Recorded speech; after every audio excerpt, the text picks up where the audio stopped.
Let's have a look at the defensive line height then from that first 45 minutes. Now this essentially is all about where the defence are in particular areas of the pitch. So depending on where Ecuador are attacking, how far up the pitch they move. And they've been able to put some pressure on that Qatari defence as well throughout really in that first 45 minutes. Well, we've seen a real changing of the guard, haven't we, with Ecuador in recent years. The likes of Antonio Valencia and Felipe Caicedo were discarded by Gustavo Alvaro when he first came in. He put the emphasis on playing younger players and bringing them through. They've actually got one of the youngest squads in the World Cup, Ecuador. Alvaro has spoken previously about getting players that want to represent the country with pride and distinction. But amongst all that youth, the star of that first 45 minutes, undoubtedly the forward Enner Valencia with his 2 goals. It was Russia's Yuri Kaczynski who had that honour back in 2018 of scoring the first goal of the tournament. So Valencia's name will also go into the record books for years to come. For a team that have drawn 4 of their last 5 games, Ecuador 0-0. This has been a really good first 45 minutes. The question is, can they finish the job? Welcome back to our live coverage from the impressive Al Bayt Stadium. It's the most northerly of the venues here at this World Cup, holding 60,000 people. We're roughly 35 kilometres north of central Doha, in a design inspired by the traditional tents used by the Bedouin tribesmen. And it has witnessed an eventful opening 45 minutes to this FIFA World Cup, and a half which has left Qatar's players who were looking up there. That's their captain, Hassan El Haydos, just trying to gee up the troops ready for the second half. It's left them with a bit of work to do, 2-0 down. And let's be honest here, Matt, they have struggled so far in this game. They've struggled to get a foothold in it at all. Yeah, they have. You can see the captain there trying to last-minute instructions to the rest of his side. I've been in this position, a goal behind at half-time in a World Cup game. And we had a motto that World Cup, no fear. And Mick McCarthy felt that that's all we'd shown in the first period of the game against Cameroon back in 2002. Did he tell you that in no uncertain terms? He did it in the Mick McCarthy way. But it made a difference, and we were much better in the second half. There's a man who hasn't been very busy tonight, Hernan Galindez, who is now officially Ecuador's oldest ever player in the World Cup finals. The 35-year-old. Galindez, 35 years and 235 days. But Latri, the players in yellow from Ecuador, have been impressive so far, dominating the play. With their captain and record goal scorer leading for the front, as he so often does. And is he out for the second half? He most certainly is. As Ecuador's players take to the field with the 2-goal lead, the least they deserve. And the first one coming from the penalty spot, but that second goal was a cracker, wasn't it? It was an excellent delivery and a really good header for 2-0. Yeah, it was fabulous ball into the area. The early ball into the area meant that Qatar couldn't get close to Enner Valencia, who was on the move, and then he had some corner superbly. A really good header.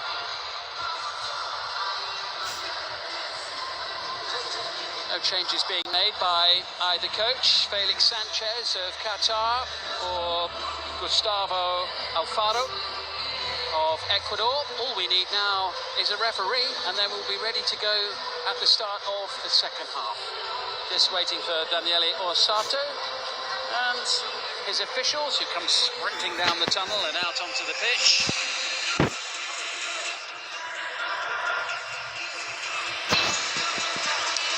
Well, Saad Al-Sheikh, the goalkeeper from Qatar, made a very uncertain start to the match, didn't he? It was a very nervy-looking start to the game from him. He'll be hoping that to have settled now as we get ready for the second half.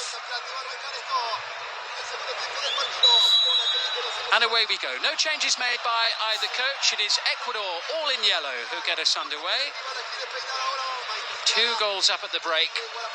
Qatar with just one threatening passage of play, and it was almost the last kick of the first half as well. Although that may well have been Yeah. offside, wasn't checked because it didn't go in, but it did look offside. Complacency is the only worry, I think, for Ecuador, because they were so good and so much better than Qatar in that first half. Got to play with the same determination and discipline.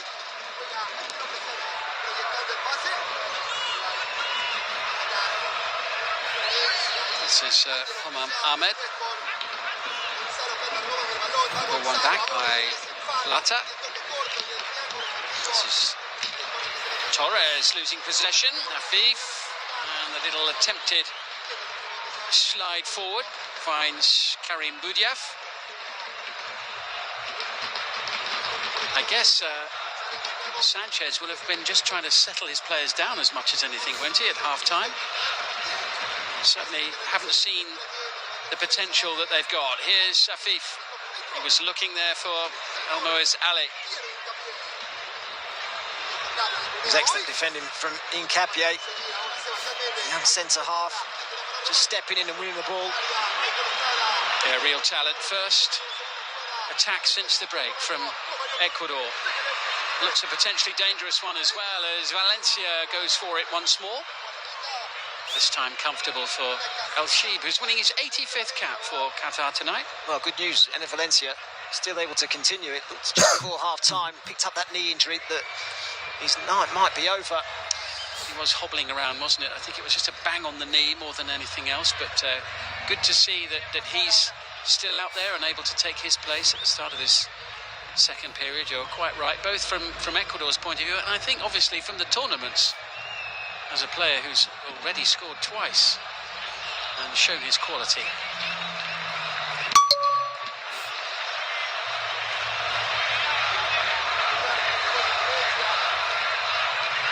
Qatar's next match, by the way, on Friday when they take on the champions of Africa, Senegal.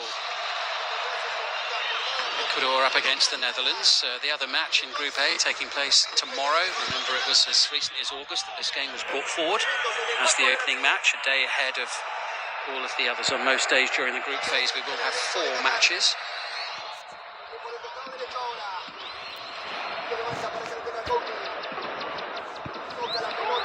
Abdul Karim Hassan. Still a little bit more controlled at the start of the second half from Qatar. Maybe Ecuador have just taken a step back, not quite pressuring as much as they did in that first period. Certainly not early on anyway. Some Ahmed, a little flick there from Akram Afif. This is better, it's more measured, it's more composed from the hosts. Just a little too far forward, and comfortable for Galindez, the goalkeeper for Ecuador. Frustration in the end for Al-Rawi. I think you're right about the pace of their play as well. It is a bit more composed in this second period. Everything was done at 100 miles an hour, both with and without the ball.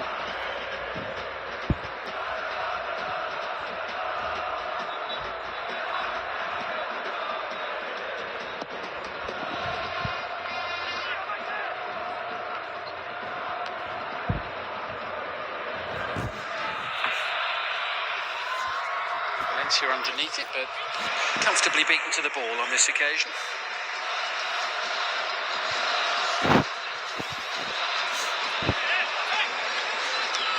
They clearly struggle aerially, don't they?